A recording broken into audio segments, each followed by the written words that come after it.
마태복음 14장 22절에서 33절 말씀 한 말씀씩 교독으로 읽겠습니다. 예수께서 즉시 제자들을 재촉하사 자기가 무리를 보내는 동안에 배를 타고 앞서 건너편으로 가게 하시고 무리를 보내신 후에 기도하러 따로 산에 올라가시니라. 저물매 거기 혼자 계시더니 배가 이미 육지에서 술이나 떠나서 바람이 거스름으로 물결로 말미암아 고난을 당하더라. 밤 사경에 예수께서 바다 위로 걸어서 제자들에게 오시니 제자들이 그가 바다 위로 걸어오심을 보고 놀라 유령이라 하며 무서워하여 소리 지르거늘 예수께서 즉시 이르시되 안심하라. 나니 두려워하지 말라. 베드로가 대답하여 이르되 주여 만일 주님이시거든 나를 명하사 물 위로 오라 하소서 하니 오라 하시니 베드로가 배에서 내려 물 위로 걸어서 예수께로 가되 바람을 보고 무서워 빠져가는지라 소리 질러 이르되 주여 나를 구원하소서 하니 예수께서 즉시 손을 내밀어 그를 붙잡으시며 이르시되 믿음이 작은 자여 왜 의심하였느냐 하시고 배에 함께 오름에 바람이 그치는지라. 함께 읽겠습니다. 배에 있는 사람들이 예수께 절하며 이르되 진실로 하나님의 아들이로소이다 하더라. 아멘.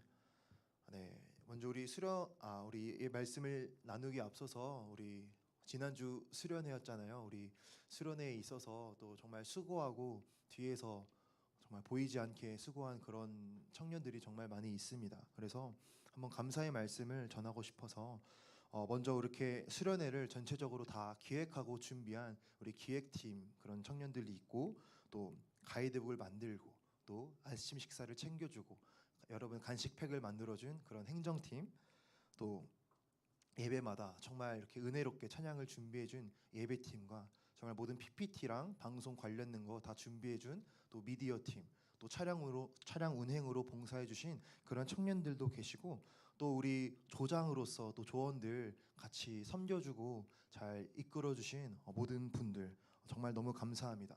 그 외에도 우리 3시간 동안 아주 재미있는 레크레이션 또 준비해 주시고 인도해 주시고 또 여러 가지 정말 돈 관리도 복잡한데 회계로 담당해 준 그런 청년도 있고 정말 무엇보다도 사실 그 예배팀 중에서 선발대가 정말 많이 고생을 했어요. 토요일 날 하루 전날 미리 가서 이 악기 세팅 다 하고 그 더운 날에 모든 음향 체크하고 방송 체크하고 정말 수고한 그런 지체들이 있습니다. 그래서 그 지체들 또 굳이 이름은 다 부르진 않겠지만 정말 하나님이 주시는 위로와 그런 은혜와 축복이 정말 가득하시기를 주님의 이름으로 정말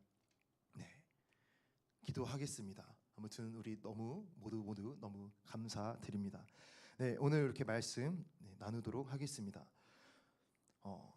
여러분 만약에 여러분이 오랫동안 준비해왔던 어떤 프로젝트나 어떠한 일들이 잘 마무리가 되었다면 여러분의 마음은 어떨 것 같습니까? 저도 이렇게 수련회를 이제 마무리하면서 그래도 정말 이 수련회가 잘 마무리되어서 정말 감사하다 이런 마음도 들고 또 한편으로는 정말 마음의 짐이 하나 쑥 내려간 것 같은 그런 마음도 들고 또 한편으로는 큰 게 끝났으니까 조금 쉬어볼까 좀 놀아볼까 라고 하는 그런 마음이 올라오게 됩니다.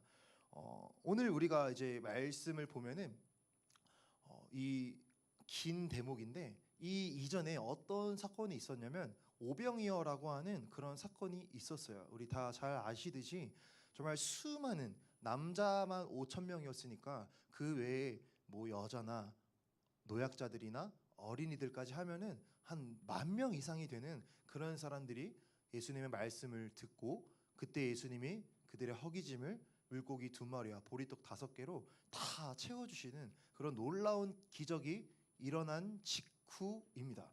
자, 그런 오병이어라고 하는 정말 전무후무한 예수님께서 병자만 고치는 줄 알았지 귀신 들리자만 쫓아내시는 줄 알았지 말씀만 잘 전하시는 줄 알았지 이렇게 배고픔의 문제까지 해결할 줄은 그들이 그전에는 몰랐을 거잖아요.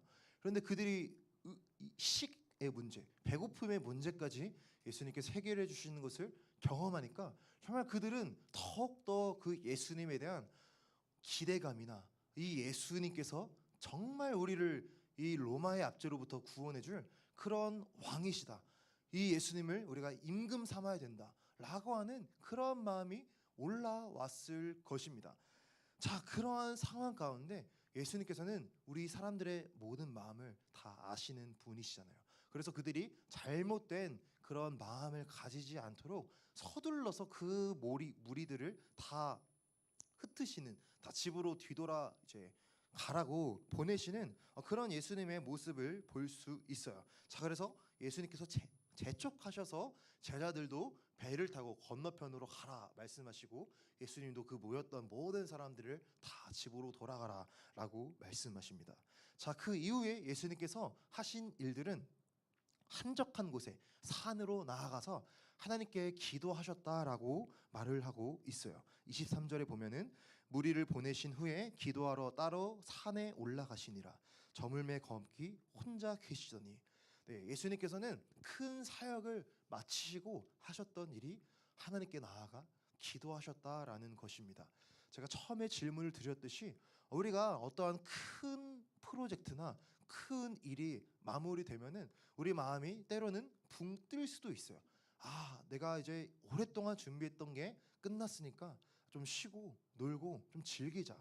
물론 뭐 그게 나쁜 것은 아닙니다. 그런 마음이 들 수가 있죠. 그런데 정말 우리의 모범 되신 예수님께서는 어떠한 사역 이후에 홀로 하나님께로 나아가 기도하셨다. 아, 정말 이것이 우리에게 많은 도전과 많은 모범이 되지 않나, 이런 생각을 하게 됩니다. 자, 이렇게 예수님께서 기도를 하시고 제자들은 배를 타고 건너편으로 가고 있는 그런 상황이었어요. 자, 이미 이제 술이나 떨어져서 몇 킬로 정도 떨어져서 이제 그 바닷가를 지나고 있는데 이제 풍랑이 일어났다고, 바람이 거스름으로 물결로 말미암아 고난을 당했다라고 말을 하고 있습니다. 자, 그 전에 보면은 날이 저물 때에 예수님께서 혼자 계셨다라고 말하고 있고, 이 제자들이 고난을 당한다고 말하고 있고, 그 다음에 25절에 보면은 밤 사경에 예수께서 바다 위로 걸어서 제자들에게 오시니라고 설명이 되어 있어요. 여기서 이제 밤 사경은 그 유대 시간으로 새벽 3시에서 6시 정도를 가리킵니다. 즉 예수님께서 제자들을 이미 내모되신 그때는 날이 저물 때, 뭐 생각해 보면 뭐 7시나 저녁 7시 8시 정도 됐겠죠. 자, 그때부터 새벽 3시부터 6시 되는 그 시간까지 한 7시간에서 길게는 한 10시간 정도 되는 그 오랜 기간 동안 제자들은 건너편으로 가고자 배를 타고 열심히 노를 젓고 있는데, 바람이 불어서 풍랑이 일어나서 아주 힘들게 고단함 가운데 살려고 몸부림치는 그런 제자들의 모습을 볼 수가 있어요. 자, 그렇게 고단함 가운데 살아보려고 몸부림치는 제자들에게 예수님께서는 정말 또 신비한 기적을 나타내시죠. 물 위를 걸으셔서 그 제자들에게로 다가가십니다. 자, 이 모습을 보자 제자들은 이제 깜짝 놀랍니다. 아니, 어떻게 생각지도 못한 거죠. 사람이 물 위를 걸으리라고는, 그게 예수님일 거라고는 전혀 생각지도 못하고, 또 어땠습니까? 엄청 오랜 기간 동안 이 살려고 노를 저으면서 이미 지칠 대로 지쳐버린 그런 상황이었어요. 심신이 아주 피곤하고 지쳐있는 그런 상황 가운데 누군가 물 위를 걸어오니까 유령인 줄 알고 깜짝 놀랐다라고 말하고 있어요. 자, 깜짝 놀라서 무서워서 소리를 지릅니다. 그들은 예수님의 수많은 기적과 수많은 능력과 예수님의 그런 신비한 것을 수도 없이 경험했지만, 그런 지친 가운데 예수님을 온전히 바라보지 못하는, 예수님을 알아보지 못하는 그런 상황 가운데 있었어요. 자, 이렇게 제자들이 사실은 어떤 제자들 스스로가 그런 배를 타고 건너간 것이 아니잖아요. 사실 이 배를 타고 건너간 것은 예수님께서 말씀하셨기 때문에 걸어가고 그 건너편으로 가고 있었던 상황이에요. 예수님께서 배를 타고 가라고 했기 때문에. 자, 그래서 여기서 볼 수 있는 것은 그들이 잘못했기 때문이 아니라, 그들이 뭐 그들의 마음대로 했기 때문이 아니라, 주님의 말씀에 순종해서 가고 있는 중에도 풍랑이 일어났다라는 것입니다. 그 풍랑이 일어났고 그 풍랑 가운데 정말 기진맥진하면서 오랜 시간을 보냈다라는 것이죠. 여기서 이제 풍랑이라고 되어 있는데 이 풍랑에 대해서 여러 가지로 우리가 의미를 생각을 해볼 수가 있어요. 첫 번째로 풍랑은 우리의 삶에 있어서 몹시 피로하고 지친 일이라고 생각을 해볼 수가 있습니다. 제자들은 한 8시간이 되는 긴 시간 동안 노를 젓고 몸부림을 치고 있었죠. 또 우리의 삶을 볼 때 우리의 삶 가운데도 정말 우리 각자에게 다 고단함이 있습니다. 우리가 아직 20대 정말 청춘 가장 좋은 시기를 보내지만 우리가 다 직장 생활하면서 직장 생활이 얼마나 사실은 쉽지가 않습니까? 그 안에서 인간관계 해야 되고 다 눈치를 봐야 되고 사회생활도 해야 되고 비위를 맞춰야 되고 내 주장 어떨 때는 하지 못하고 꺾어야 되고 자 그런 인간관계 사회생활을 하기도 하고 또 대학생들은 어때요? 대학생이나 대학원생들은 정말 사실은 다 쉬운 게 아니잖아요. 하나하나 준비한다는 게 공부를 하고 학점을 따고 자격증을 따고 취업을 준비한다는 그 모든 순간순간이 정말 쉬운 게 하나도 없다라는 것을 우리가 다 알 수가 있을 것이에요. 결국 우리 삶의 모두에게는 저마다의 크고 작은 그러한 고단함이 있다라는 것입니다. 자, 이렇게 힘겨운 시간이 있어요. 또 두 번째로 풍랑의 의미는 노력해도 결과가 없는 일, 이런 일이 있을 수 있습니다. 제자들은 그 풍랑 가운데 탈출해보고자 살아보고자 오랜 시간 동안 노를 젓는데 어떻습니까? 바람이 그치질 않고 풍랑이 그치질 않고 끊임없이 제자리에 머물면서 그 거기를 벗어나지 못하는 그러한 제자들의 모습을 볼 수가 있어요. 때로는 우리의 삶 가운데 우리를 둘러싸고 있는 이러한 어떤 환경이나 어떠한 좀 빨리 좀 변했으면 좋겠다라고 하는 이러한 환경이 다 있을 것입니다. 그래서 그것을 위해 기도도 하고 나름대로 노력도 해보고 몸부림을 치지만 사실 환경이 내 마음대로 변합니까? 그렇지 않죠. 우리가 살아가는 환경이나 우리가 통제할 수 있는 것보다 통제할 수 없는 영역이 더 많다라는 것을 우리가 정말 많이 공감을 하실 거예요. 자, 그래서 우리는 정말 또 이런 고단한 삶 가운데 또 경제적으로도 사실은 쉽지가 않잖아요. 그래서 정말 이런 것이 빨리 좀 풀렸으면 좋겠다. 이런 고단함과 어려움에서 내가 정말 벗어났으면 좋겠다. 그런 어떤 마음으로 때로는 우리가 요행을 바라기도 하고 우리의 삶이 정말 쉽게 좀 풀려났으면 좋겠다. 내가 정말 복권을 딱 샀는데 정말 로또가 딱 당첨이 돼서 내가 정말 한순간에 정말 이 어려움에서 좀 벗어나고 싶다. 내가 산 주식이 정말 잘 돼가지고 내가 정말 주식으로 큰 돈을 한번 벌어봤으면 좋겠다. 이런 마음이 우리 안에 크고 작게 다 있으실 거예요. 저도 그런 마음이 드니까요. 자, 아무튼 우리의 삶에는 이 어려움 가운데 쉽게 벗어나고자 하는 그런 요행을 바라는 그런 마음이 있지만 현실은 녹록하지 않다라는 것입니다. 또 세 번째는 외적인 환경의 변화입니다. 그들은 배를 타고 건너가고 있었고 바람이 불자 파도가 일기 시작했어요. 그러니까 그들 안에서의 변화가 있었던 것이 아니라 외적인 환경의 변화 때문에 고단함이 있었다라는 것입니다. 우리가 살아가는 이 세상도 정말 제가 많이 말씀을 드렸지만 뉴스를 보면은 너무나 정말 혼란스럽다라는 걸 많이 느껴요. 하루가 멀다 하고 화재 사건이나 뭐 묻지마 범죄나 말도 안 되는 일들이 정말 황당한 일들이 일어나는 이러한 시대를 살아가면서 외부의 환경 때문에 우리의 마음에 풍랑이 일 때가 많다라는 것입니다. 코로나도 그렇고요. 전쟁도 그렇고 어느 누가 다 예측할 수 없었던 것이죠. 갑자기 금리가 이렇게 많이 올라서 제가 뭐 어떤 뉴스를 보면 자영업자가 100만 명이나 문을 닫게 됐다라고 하는데 이게 수치로 100만 명이지 한 명 한 명 그 삶을 들어가 보면 얼마나 마음이 정말 쓰라리고 아픈 것입니까? 자기 가게가 안 돼서 파산을 하고 자기 가게를 폐업한다는 게 사실 가게가 가정이 무너진다는 말이잖아요. 그러니까 얼마나 많은 사람들이 갑작스러운 어떤 고금리나 이런 물가의 치솟음이나 인건비 상승이나 이런 문제들 가운데 정말 많이 힘들어하고 있다라는 것이죠. 또 이 여름이 왜 이렇게 더운지 이 폭염이 정말 말도 안 될 정도로 덥고 이게 끊임없이 지속되고 더 암울한 것은 이번 여름이 앞으로의 여름 중에서 가장 시원한 여름이다. 뭐 이런 말들이 뉴스에서 나오고 있어요. 이런 걸 볼 때 진짜 우리가 살아가는 이 세상이 앞으로 어떻게 될까라는 그런 생각을 하게 됩니다. 우리는 이처럼 외적인 환경의 변화로 우리의 마음의 풍랑이 일 때가 많다라는 것입니다. 또 네 번째로는 육체적인 질병이나 연약함입니다. 우리의 삶 가운데 이런 질병이나 아픔이 사실은 예고하고 찾아오지를 않아요. 사실은 저도 수련회 일주일 전에 저 할아버지랑 할머니랑 사는데 할아버지가 갑자기 심정지가 오셔서 구급차를 이제 타고 이제 병원 응급실에서 이제 시간을 보내는 그런 시간이 있었어요. 할아버지가 조금 연세가 있으시긴 하지만 사실은 건강하셨고 지병도 하나도 없으셨거든요. 정말 나름대로 노인치고는 건강하셨는데 갑자기 이 폭염 때문인지는 뭔지는 몰라도 갑자기 그렇게 아프셔서 이런 걸 보니까 진짜 우리가 질병에 걸리고 아프고 어떤 크고 작은 일들이 일어나는 게 우리가 막을 수 있다고 막을 수 있는 게 아니잖아요. 한순간에 일어날 수가 있다라는 것입니다.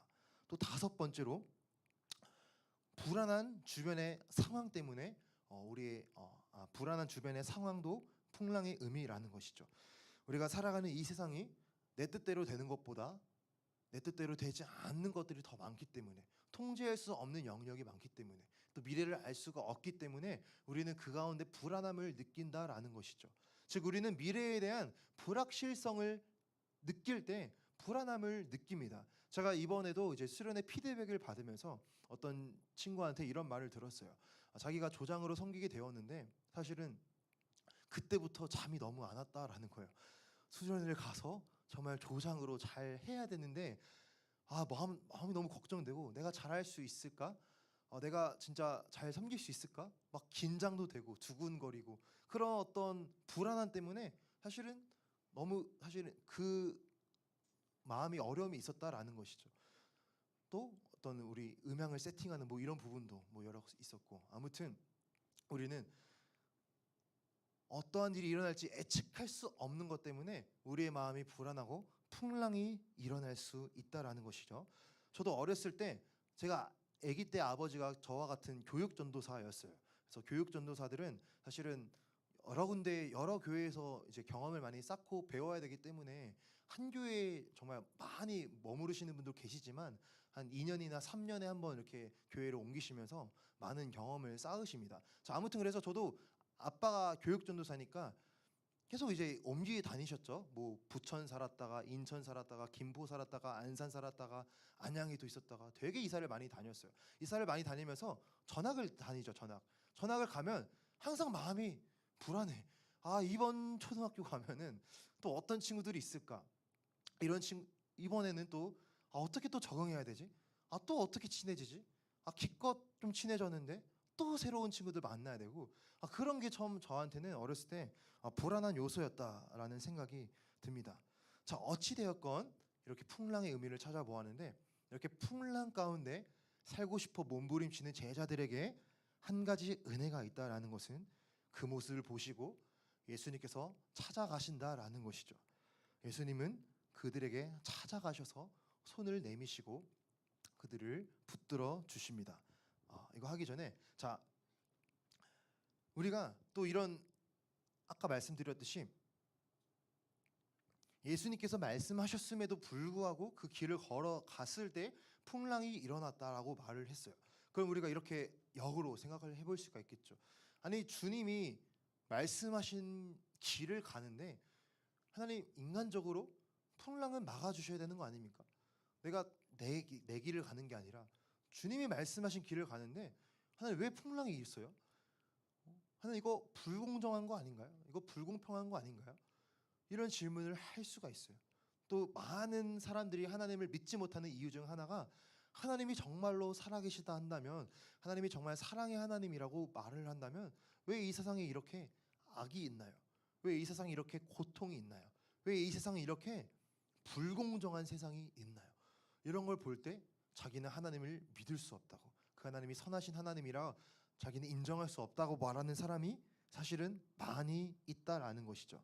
간단하게만 이것에 대해 생각을 해보면 그들이 말하는 주장은 이 세상에 악이 있기 때문에, 불공정함이 있기 때문에 선하신 하나님, 사랑의 하나님은 있다고 하는 건 거짓말이다. 하나님은 없다라고 주장을 합니다. 하지만 그들이 주장하는 선의 개념, 공정함이라는 개념, 사실 그 개념 자체가 시작할 수 있는 것이 하나님이라고 하는 어떤 절대자가 있지 않으면 이 개념 자체가 시작할 수가 없다라는 것이죠.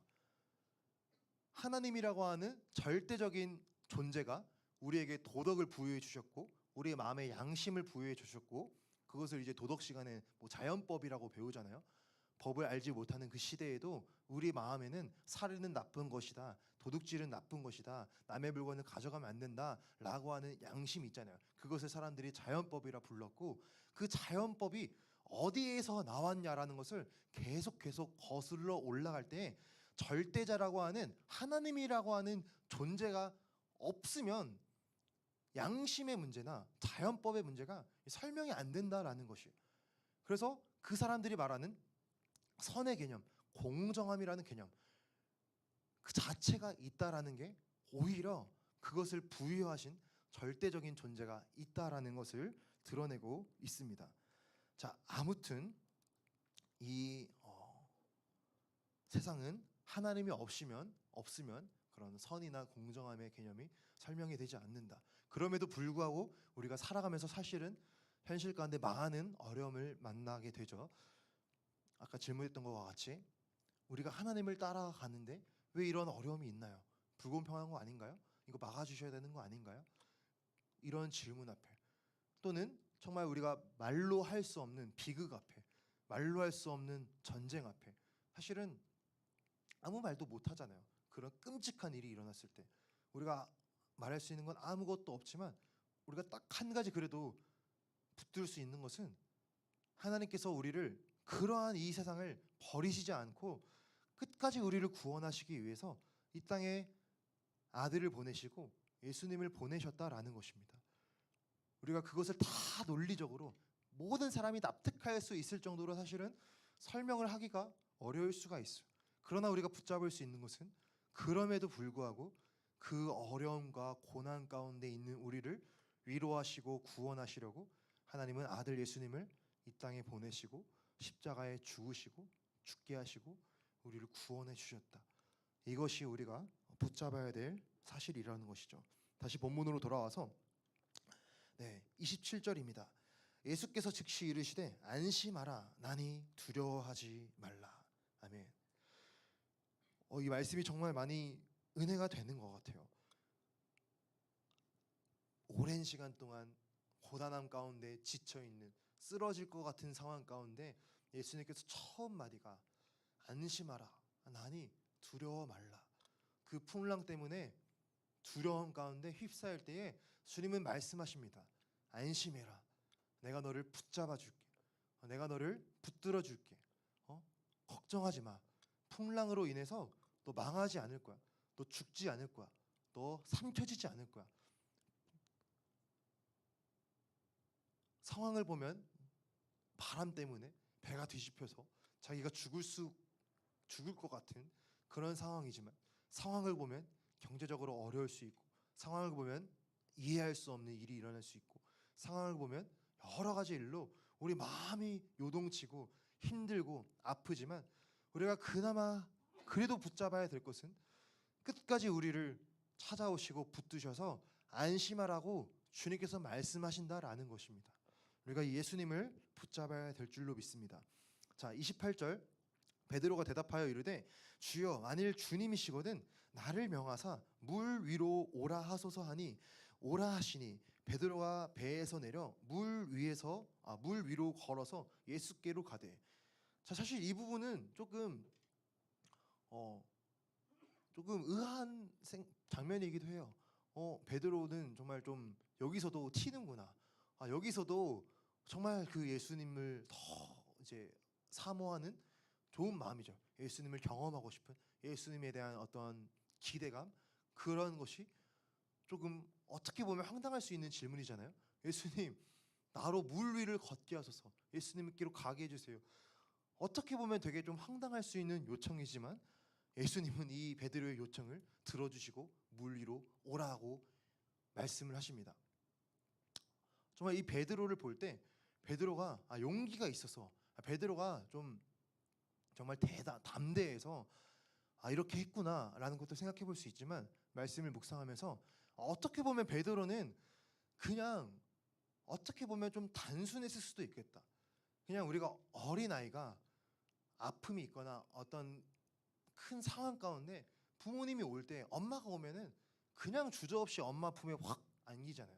그냥 뭐 상황 재는 게 아니라 그냥 엄마가 나를 반겨주신, 나를 맞아주시는 엄마가 왔구나 하면서 그냥 엄마 품에 와락 안기는 그런 아이의 모습과 같이 베드로의 모습이 어떻게 보면 굉장히 단순하고 정말 주님을 향한 어떻게 보면 순수한 마음으로 그렇게 나아가는 그런 베드로의 모습을 볼 수가 있어요. 자, 그렇게 단순하게 상황을 재지 않고 너무 판단하지 않고 주님께로 나아갔을 때 오히려 주님께서는 그런 베드로의 요청을 들어주시고 기적을 경험하게 하시는, 인류 최초로 물 위를 걷게 하시는 그런 능력을 경험하게 하십니다.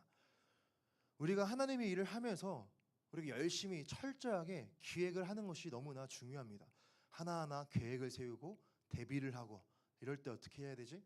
하나하나 다 체크를 하는 것이 너무나 중요하지만, 그와 못지않게 또 중요한 것은 너무 재지 않고 너무 머릿속으로만 판단하고 있지 않고 때로는 그냥 과감하게 시도해보는 것도 중요하다라는 그런 생각을 하곤 해요. 우리가 신앙생활을 하면서 사실 저도 사역을 할 때마다 매번 두려움이 있어요. 제가 이런 챌린지를 하자 했을 때 청년들의 반응이 안 좋으면 어떡하지? 큐티 챌린지 하자는데 큐티 챌린지 돈으로 큐티를 하게 하냐? 그거 잘못된 거 아니야? 막 그런 생각이 제 안에 일어날 때도 있고, 초등부에서 학교 앞에 노방전도를 하자고 하는데 제 안에 끊임없이 드는 두려움이, 요즘 시대에 누가 먹을 걸 주면서 전도를 하냐? 바로 신고당할 걸? 너 맘카페에 글 올라와서 늘샘 교회 가지 마라, 뭐 그런 글 올라올 걸? 막 그런 두려움이 계속 올라와요. 계속 올라오는데 어찌됐건 기도하고 그냥 주님이 주신 마음이니까 하는 거예요. 너무 판단하고 너무 생각하지 않고 그냥 단순하게 했을 때 하나님께서는 역으로 그런 어떤 우려하고 걱정했던 것들과는 달리 정말 그 상황 가운데 은혜를 부어주시고 협력하게 하시고 모든 상황이 잘 풀리게 하시는 그러한 상황을 경험하곤 합니다. 제가 대학생 때 학술 동아리 회장을 했었는데, 그때 이제 저희 동아리가 생긴 지 한 3년밖에 안 되는 그런 동아리였어요. 그래서 회원수도 없고 뭐 선배도 별로 없고 그런 동아리였는데, 그때 한창 저희 총신대학교가 동성애 이슈로 굉장히 시끄러웠습니다. 아시는 분이 있을 수 있지만 어떤 한 신학생이 동성애를, 그러니까 성경적으로 우리가 동성애를 반대하는 게 그들의 어떤 인권을 무시하는 것이고 그렇게 말하면 안 된다. 동성애를 인정해 줘야 된다라고 신학과 신학생이 막 주장을 하고, 그런 것 때문에 한동안 총신대학교가 굉장히 동성애 이슈 때문에 엄청 학교가 정말 시끄러웠던 그런 적이 있어요. 자, 그런 상황 가운데 제가 맡았던 동아리가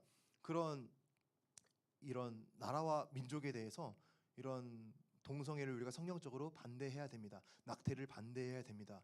이런 기독교적인 어떤 사회 참여의 목소리를 내는 그런 동아리였어요. 자, 그런 상황 가운데 동아리 세미나를 열게 됩니다. 매번 연례 행사인데 세미나를 주최하면서 이번에 이런 이슈가 있었으니까 우리가 더 크게 세미나를 열어보자 해서 김지연 약사님이라고 혹시 아시나요?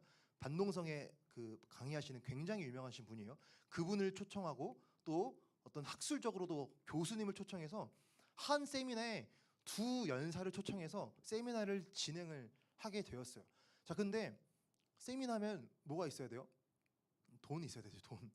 그때 우리 동아리 회원수 별로 없었어요. 열 몇 명 되는 그런 동아리였고, 우리가 아무리 회비를 많이 걷어도 대학생이잖아요. 돈 많이 없어요. 두 분을 초청했기 때문에 30만 원씩 드린다 해도 최소 60만 원이고, 오시는 분 도시락이랑 뭐 부대 비용 하면은 최소 예산이 100만 원 나오는 그런 세미나였습니다. 자, 그런데 사실은 뭐 재정적으로 충당되지 않는 상태에서 그냥 선포하고 일을 진행하는데 하나님께서 주시는 마음이, 이런 상황을, 그때 당시 꽤 학교가 시끄럽기 때문에 목사님들이 꽤 많이 알고 계셨어요. 그 총신대 상황을. 그래서 이거를 잘 편집글로 써가지고 우리 동아리는 이런 동아리고 우리 동아리에 대한 소개글을 쫙 적고 학교에 대한 상황을 쫙 적고 그런 상황에서 우리가 이런 동아리를 이런 세미나를 열고자 합니다 하면서 마지막에 제일 목적 후원 요청 계좌번호 적고 기도해 주세요 하는 걸 편지를 적어서 그래도 우리를 좀 도와주실 수 있을 거다라고 그런 생각이 되는 좀 한 중형교회 이상 500명 이상 되는 교회 리스트를 뽑아서 50군데 교회에 편지를 다 보냈어요. 편지를 우편을 배송해서 했는데 정말 신기하게도 딱 한 교회에서 연락이 오고 그 한 교회에서 50만 원을 후원을 해주셨습니다. 알지도 못한 일면식도 없는데 50만 원 후원을 받아서 또 우리 회비 모으고 또 여러 가지 막 도움을 받아서 결국 그 세미나가 잘 이루어졌던 그런 그랬던 적이 있어요. 그래서 아무튼 그러니까 우리가 하나님의 일을 해 나갈 때 때로는 우리가 머릿속으로 이성적으로 아 이건 도무지 안 되는데 이건 돈이 이치가 맞지 않아 이거는 수지타산이 안 맞아 이거는 재정에 비해 예산이 맞지 않아 이런 생각이 들 때가 있어요. 또 우리 상황 가운데 야 지금 이 시대에 누가 전도를 하냐 야 지금 이 교회가 다 욕먹고 있는 시대에 누가 길거리 나가서 전도하냐 이런 생각이 올해는 끝도 없이 들어올 때가 사실은 많이 있어요. 그럼에도 불구하고 우리는 너무 재지 말고 너무 걱정 가운데 휩싸이지 말고 이것이 정말 주님께서 기뻐하시는 일이라면 기도하고 믿음으로 선포하고 앞으로 나아가는 그러한 용기도 그러한 단순함도 베드로와 같은 그런 단순함이 우리에게 있을 때 오히려 더 하나님의 기적을 체험하는 그러한 일이 되지 않나라는 생각을 하게 됩니다. 자 이제 거의 말씀 다시 보겠습니다. 자 우리가 자 이렇게 예수님께서 말씀하셔서 베드로는 물 위로 걸어갔어요. 물 위로 걸어서 예수님께로 나아가는데 다시 30절입니다. 바람을 보고 무서워 빠져가는지라 소리 질러 이르되 주여 나를 구원하소서 하니 자 예수님을 바라보고 예수님께만 시선을 고정하여 나아갔을 때는 베드로가 물 위를 걸어서 기적을 체험하며 나아갑니다. 하지만 다시 시선이 예수님이 아닌 바람에 풍랑에 시선이 빼앗겼을 때 그는 다시 무서움에 휩싸여서 바다에 빠지는 자 그런 모습을 볼 수 있어요. 자 그때 다시 말하죠. 주여 나를 구원하소서. 자 이 말씀을 듣자 예수님께서는 즉시 손을 내미사 베드로를 물에서 건져내 주시는 이러한 예수님의 모습을 볼 수 있습니다. 우리의 삶 가운데도 반복되는 메시지지만 풍랑이 일고 어려움이 있을 때가 많이 있습니다. 우리가 믿음의 길을 걸어감에도 불구하고 하나님의 자녀임에도 불구하고 우리의 마음에 힘든 일이 있을 때가 많이 있어요. 우리의 삶의 고단함이 풀어지는 게 아니에요. 우리가 하나님의 자녀가 되었다고 우리가 이 세상 더 편하게 살거나 그렇지 않아요. 오히려 더 어렵게 사는 경우가 훨씬 더 많이 있어요. 자, 하지만 질문해 볼 것은 그렇다면 예수님은 왜 이러한 풍랑을 처음부터 막아주시지 않았겠는가? 하나님이 정말 사랑하신다면은 풍랑 끝까지 거 예수님 마음만 먹으면 없애버릴 수 있잖아요. 처음부터 바람이 안 일도록 하실 수 있잖아요. 제자들이 8시간이나 고생했는데 처음부터 그 긴 시간을 고생하지 않도록 막으실 수 있지만 왜 그렇게 하시지 않았을까? 그냥 말씀을 보면서 들었던 생각은 처음 말했던 대로 오병이어 사건이 있고 난 후에 이 사건이 있었어요. 오병이어 사건이 있고 난 후에 마음이 어떻겠습니까? 제자들의 마음이 더 부풀었을 거예요. 야 내가 그래도 진짜 선택 잘했다. 야 내가 진짜 예수 믿기로 내가 이 예수님 따라가기로 선택했는데 야 예수님이 장난 아니다 진짜. 죽은 자 살려, 귀신 들린 자 고쳐, 병든 자 살려, 다 살려내고 이제는 먹는 것까지 해결하네. 야 내가 진짜 이분만 따라가면 내가 한 자리 하겠다. 그런 마음이 은근히 올라왔을 수도 있어요. 여기까지 제자들은 예수님의 십자가를 이해하지 못했어요. 그들도 똑같이 정치적 메시아를 기다리고 있었어. 야 내가 예수님 밑에 있으면 예수님께서 우리를 풀어주실 때 로마에서 앞제에서 풀어주실 때 우리가 한 자리 할 수 있겠다. 우리가 한 고을씩 차지할 수 있겠다. 그런 마음으로 있을 수 있겠죠. 또 그들의 마음이 그들의 어떤 의로움이나 그들의 의나 그들의 어떤 자랑으로 한껏 부풀어 올랐을 그 다음에 풍랑을 만나게 되죠. 이걸 묵상하면서 하나님은 우리가 풍랑 가운데 우리의 높아진 마음을 다시 낮추시려고 그런 거 허락하시겠구나라는 생각이 들었어요. 우리가 예수님을 믿으면서 때로는 우리의 의로움이 올라올 때가 많아요.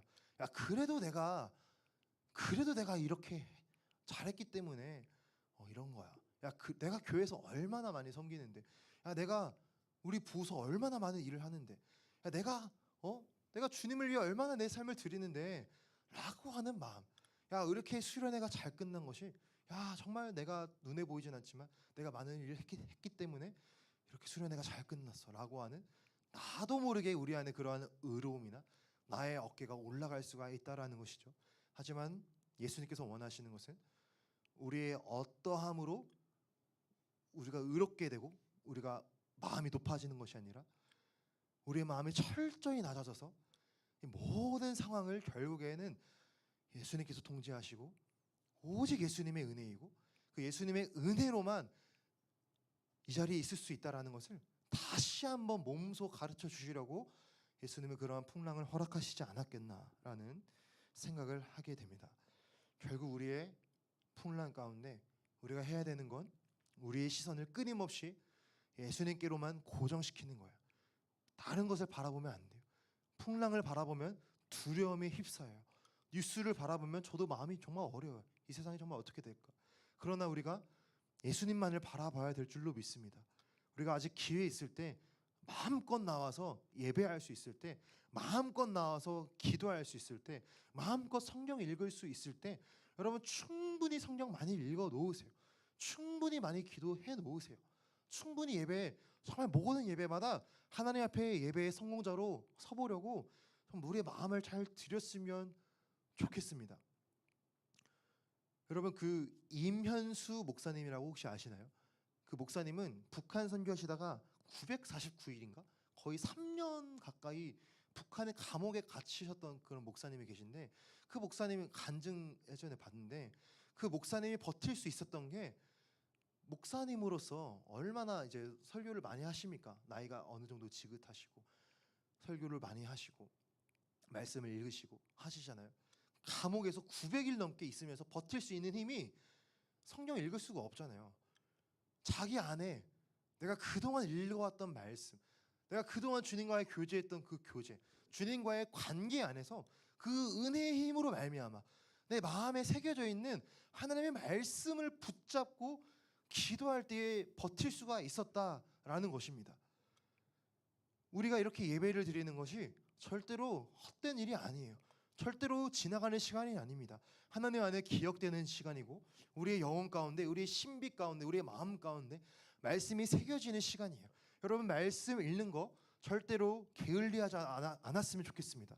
큐티하는 거 절대로 그냥 흐지부지 되지 않았으면 좋겠습니다. 이렇게 목요일 날마다 기도회가 있어요. 금요일마다 금요 기도회가 있어요. 또 수요일 날 고강건 전도사님과 함께하는 또 은혜로운 기도의 시간이 있어요. 얼마나 기도할 수 있는, 예배할 수 있는 그런 기회가 많이 있습니까? 이 기회가 있을 때 우리가 이 기회를 놓치지 않고 정말 나와 주님과의 관계를 잘 만들어 나가는 그런 소중한 기회를 잡으셨으면 좋겠어요. 특별히 또 이제 개강해서 많이 바쁘시겠지만 목요 청년 기도회 정말 우리가 청년부만을 위해서 정말 뜨겁게 집중적으로 기도하는 그런 시간입니다. 정말 마음을 다 토해서 기도할 수 있는 그런 시간이니까 정말 우리가 가능하시다면, 정말 바빠서 못 오시는 게 아니라면 또 시간을 내셔서 같이 이 기도의 자리를 함께 세워 나갔으면 너무나 좋겠습니다. 또 우리가 성경을 우리가 또 얼마나 읽고 계십니까? 우리가 사실은 바빠서 성경을 못 읽는다고 하지만 우리가 출근하면서, 지하철에서, 버스에서, 출퇴근하면서 성경을 읽을 수가 있어요. 인스타 보는 시간에, 릴스 보는 시간에, 쇼츠 보는, 유튜브 보는 시간에 성경을 읽을 수 있어요. 또는 뭐 읽는 게 힘들면 유튜브로 뭐 목사님 설교를 들을 수도 있고 여러 가지 기독교 콘텐츠 많이 있잖아요. 또 우리가 운전하면서도 공동체 성경 읽기 아시죠? 그거 틀어놓으면서 또 운전하시길 바래요. 아니면 목사님의 뭐 설교나 찬양 뭐 다 좋습니다. 우리에게 주어진 모든 시간을, 틈새 시간을 활용해서 예배를 드리는, 성경을 읽는, 주님과의 관계를 잘 형성해 나아가는 그러한 우리 모두가 되었으면 좋겠어요. 야고보서 4장 8절 말씀에 하나님을 가까이 하라, 그리하면 너희를 가까이 하시리라. 죄인들아 손을 깨끗이 하라, 두 마음을 품은 자들아 마음을 성결하게 하라. 아멘. 우리가 하나님을 가까이 하면 주님도 우리를 가까이 해주신다고 말씀하고 있습니다. 우리의 마음이 주님을 향할 때 주님은 더 큰 은혜를 베풀어 주세요. 우리가 정말 주님만을 사랑할 때 주님은 더 깊고 더 놀라운 은혜를 우리에게 베풀어 주세요. 우리가 사랑하지 않는데, 우리가 사모하지 않는데, 그냥 우리가 주일 예배 딱 나온다고 그냥 내 마음이 막 신비적인 막 경험을 해서 내 마음이 완전히 주님을 사랑하게 되고, 물론 그러한 은혜도 있겠지만 그렇다기보다도 정말 우리의 마음이 더 주님을 갈망할 때, 우리의 마음이 더 주님을 향해 있을 때, 더 주님을 향한 간구의 마음이 있을 때 나를 사랑하는 자들이 나의 사랑을 입을 것이라 말씀이 있잖아요. 우리가 주님을 인격적으로 사랑하며 나아갈 때 주님 더 크신 은혜를 베풀어 주십니다. 매일의 삶 가운데, 말씀을 읽는 자리 가운데, 큐티하는 자리 가운데 더욱더 주님을 사모하시기 바랍니다. 더욱더 주님을 갈망하시기 바랍니다. 하나님의 은혜를 더 누리면서 우리에게 주어진 이 풍랑이 많은 이 세상을 주님이 주시는 위로와 그 사랑으로 힘있게 살아냈으면 좋겠어요. 찬양팀 준비해 주시고, 우리의 삶 가운데 여러분, 삶의 예배를 세우는 훈련이 필요합니다. 우리가 이렇게 주일날 나와서 드리는 이 주일 예배 너무나 귀중한 자리예요. 너무나 소중한 자리예요. 이 주일 예배의 자리 빠지지 마시고 주일 성수 반드시 잘 세우시기 바랍니다. 그러나 그 이상으로 더 중요한 것이 있다면 우리의 삶의 예배를 세우는 것입니다. 근데 이것은 훈련이 필요해요. 이것은 그냥 하루아침에 되지가 않아요. 그냥 내가 매일 내일부터 성경 봐야지, 잠깐은 우리 마음이 의욕이 앞서서 하루 이틀 3일은 할 수가 있어요. 그런데 우리가 너무나 연약해요. 우리는 또 재밌는 것이 들어오면 우리 마음 다 홀라당 이 세상에 가버리고, 또 어떤 드라마에 빠지게 되면 또 홀라당 드라마에 빠지게 되고, 우리가 살아가는 이 세상 가운데 우리의 마음을 사로잡는 것이 너무나 많이 있기 때문에 우리가 이 삶의 예배를 세워야겠다라는 굳은 각오와 결심을 하지 않으면, 이것을 내가 훈련해야겠다, 경건의 훈련을 해야겠다라고 하는 그러한 다짐이 없으면 우리는 그냥 쉽게 흘려 떠내려가는 그러한 신앙이 되어버릴 수밖에 없다라는 것이죠. 우리의 삶 가운데 경건의 훈련을 하시기 바랍니다. 매일매일 시간을 정해서 또는 하루의 분량을 정해서 성경을 읽으시기 바래요. 너무 어렵다면 하루에 한 장이라도 읽어보시기 바래요. 큐티하는 습관 너무나 중요한 습관이에요. 일주일 내내 다 하면 좋겠지만 그래도 내가 주중에는 큐티를 해보겠다, 이런 습관과 자기만의 루틴을 세우시기 바랍니다. 내가 이 기도의 자리 가운데, 주중의 예배 자리 가운데 내가 이 기도의 자리를 이것만큼은 나가봐야겠다. 공예배를 안 드리고 있었습니까? 공예배의 자리를 여러분의 삶 가운데 세팅하시기 바랍니다. 기도의 자리를 여러분의 삶 가운데 세팅하시기 바랍니다. 말씀 있는 시간을 여러분의 삶 가운데 세팅하시기 바랍니다. 그럴 때 우리의 모든 시선이 풍랑 가운데 흔들리지 아니하고 우리에게 다가오시는, 안심하라, 난이 두려워 말라 말씀하시는 그 주님의 손을 붙잡고